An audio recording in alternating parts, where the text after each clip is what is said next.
Welcome sa Dries TV. Kung interesado ka sa ganitong news, huwag kalimutang isubscribe ang ating YouTube channel. Maraming salamat! Welcome back again sa ating YouTube channel mga kakimpaw. And sa update natin ito ang pag-uusapan natin ay tungkol sa mga importanteng ganap kina Kim and syempre kay Paula Avellino.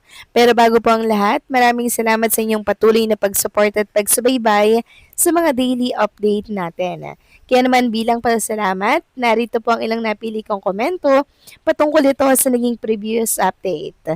Unang komento mula po ito kay Lutan Home Hunter. Sabi niya, Miss Dre, sana naman wag naman silang sobrang tagal sa ibang bansa. Nakakamiss naman sila. May naka-line up silang movie at teleserye na gagawin, di ba? Sana gawin muna ng Kim Pao ang project nila na yan, after that balik na lang sila ulit para ma-relax again at sana naman araw-araw magbigay ng ayuda si Kim at Paolo. Huwag niyong kalimutang mga fans niyo Kim Pao, hindi kami mawawala sa inyo. We love Kim Pao. God bless you both. Maraming salamat sa komento. Lutan Home Hunter, di naman mawawala ng matagal si Kim and Paula Avellino na siyang kinonfirm na natin sa previous update mula po yan sa panunulat sa Abante ni Ray Pumaloy. 2 months lang mawawala si Kim and Paolo, hindi aabot ng 1 taon. So possible na pagbalik nila mula po sa world tour, tsaka nila sisimulan yung mga project na ka-line up sa kanila, 'di ba? So after nun, syempre mga kakimpaw, nakapag-recharge, nakapag-relax si Kim and Paolo para pag sumabak po sa bagong project, may energy, may lakas, and syempre nakapag-refresh na sila ng 2 months sa ibang bansa. So matagal na yung 2 months mga kakimpaw ha. Sobrang enjoy na sila doon at huwag kayong mag-alala dahil mag-update yan si Kim and Paolo. Plus, marami pang mga kababayan natin na OFW sa ibang bansa kaya don't worry kahit di sila mag-upload or mag-update. Maraming mata dyan sa ibang bansa na Kim Pao fans na hindi tayo kakalimutan, babahagyan sila ng mga paayuda. So maraming salamat sa komento, Luton Home Hunter, God bless and mabuhay ka. Next comment naman mula po kay Ginang Norma Dayag. Sabi niya, Dres TV, good evening. Kung ganyang mangyayari na mawawala silang dalawa, ay nako, dito na yon until mawawala na ang Kim Pao, kaya wag naman ganon na 1 taong mawawala silang dalawa dahil maraming malulungkot na seniors. Kaya wag naman sana, Dres, kasi lalong-lalo na kaming seniors na wala ng libangan. Sana'y mag-update sila ng everyday routine work nila. Sana'y di na magbabago po tayo sa kanilang dalawa. Ako rin, di ako maniniwala na 1 taon silang mawawala. Sana huwag naman, Dres, kasi wala na kaming mapapanood na movie or teleserye nilang dalawa. God bless them both. So, hindi naman pala yung totoo, Ginang Norma Dayag 2 months lang si Kim and Paula Avellino at hindi aabutin ng 1 taon sa ibang bansa. Syempre, may mga project din si Kim and Paolo, no? And hindi yan tetenga po ng ganyang katagal doon. 1 taon, so paano ng mga project nila? Kaya sabi ko nga po, parang imposible yun. Pero posible kung babalik-balik sila, 'di ba? Tapos promote, then alis ulit. Pero syempre, marami pong makakaing oras, hindi na makakagawa ng project si Kim and Paolo. Pag ginugol nila yan sa world tour, lahat yung oras nila.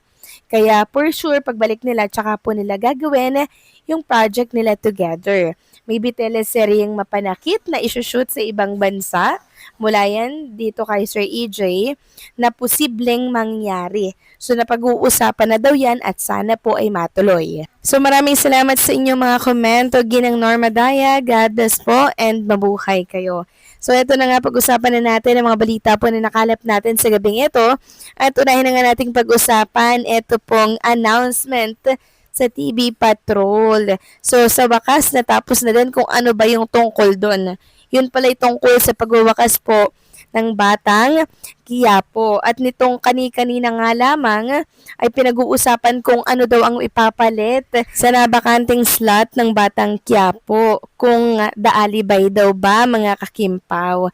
Pero hindi po pala dahil may bagong serye din na gagawin or kapalit ang Batang Quiapo na pagbibidahan naman ni Julia Montes. So sa kanila pa rin po ang first lot. Sabi nga po ni Carlos Miguel, okay, finally, tapos na din ang hulaan. Confirm kay Coco Martin pa din ang first lot ng Primetime Bida. Magtatapos ang Batang Quiapo sa March 13, ipapalit ay bagong serye na si Gabu with Julia Montes. Actually, komento po ng iba mga kakimpaw, ang first lot daw ay malaki ang pressure.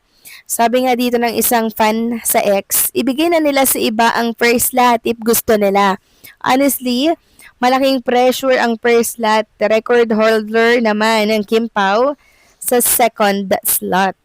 Second or first slot, okay lang kahit ano dyan. Ang mahalaga ipapalabas na ang teleserye version ng The Alibay soon sa prime time. So, Coco Jewel pa rin po ang kapalit ng Batang Quiapo. Tapos, Kim Pao ang second slot ata, mga ka-Kim-Pao.